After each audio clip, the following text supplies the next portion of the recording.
The year was 2391, and Earth stood on the edge of silence. Cities gleamed with glass and steel, but the spirit of humanity had grown weary. Decades of peace had dulled ambition, yet deep inside, a hunger remained to know what lay beyond. When the Aurora's promise was launched, it was not a warship, but a vessel of faith in the unknown. Its crew carried not weapons of destruction, but the fragments of humanity's dreams. They swore no allegiance to power, but to discovery. Among them was Captain Mira Solon, a leader forged not in battles, but in empathy. She spoke softly, her voice steady. "We will not go as conquerors. We will go as companions in the dark." As the ship drifted past the orbit of Pluto, they caught the first pulse, an echo of intelligence woven through radio static like a heartbeat from the void. Humanity's lonely call had been answered. But not all echoes bring comfort. Weeks turned into months. The crew followed the signal through warped space, across nebulae that burned with colors unseen by human eyes. They grew restless, caught between awe and dread. The signal became clearer, patterns repeating, structures forming. Dr. Kieran, the linguist, whispered, "This isn't just contact, it's an invitation."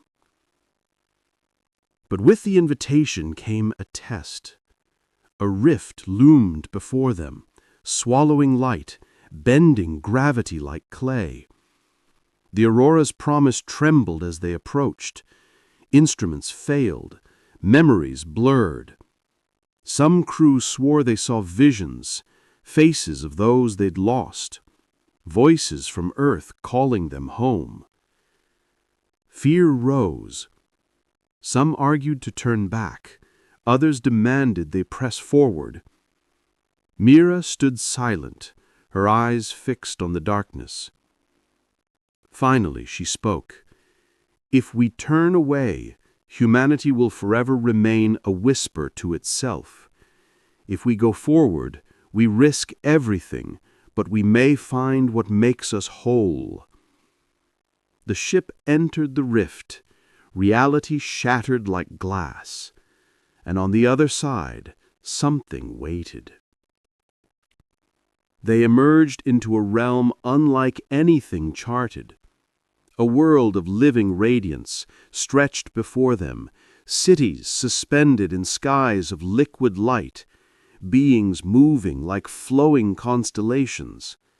They had no fixed shape, but their presence was undeniable, ancient, curious, and sorrowful. The first meeting was silence. Humanity stood fragile, small, and trembling before giants of light. Yet instead of fear, the beings extended warmth. Thoughts carried through waves of energy, emotions felt without words. One message burned bright in their minds. "You are not the first to find us, but you may be the last." The luminous ones revealed their truth. Their star, once a blazing cradle, was dying. They had called across the void, not for conquest, but for companionship in their final days. The crew of the Aurora's promise felt the weight of history pressing upon them.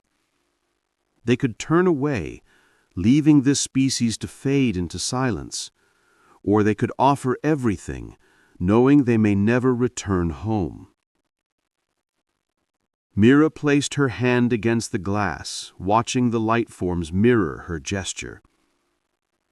"If humanity has any meaning, it is found in moments like this," she whispered.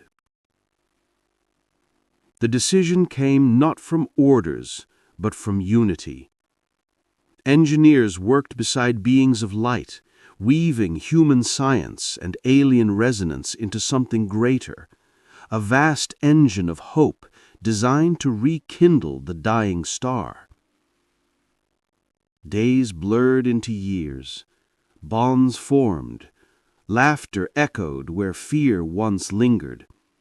Soldiers became builders, scientists became dreamers. Humans and luminous ones spoke not in words, but in shared resolve. At last the day came. The star roared back to life, flames blooming brighter than ever before. The sky erupted in colors that had never graced human eyes, and the luminous beings sang, a chorus that vibrated through every human heart, filling them with peace so deep it seemed eternal. Humanity had not conquered, they had not fled, they had healed. And so, beneath the reborn star, Captain Mira's words lived on. We are not alone. We were never alone. When we reached out, the universe reached back.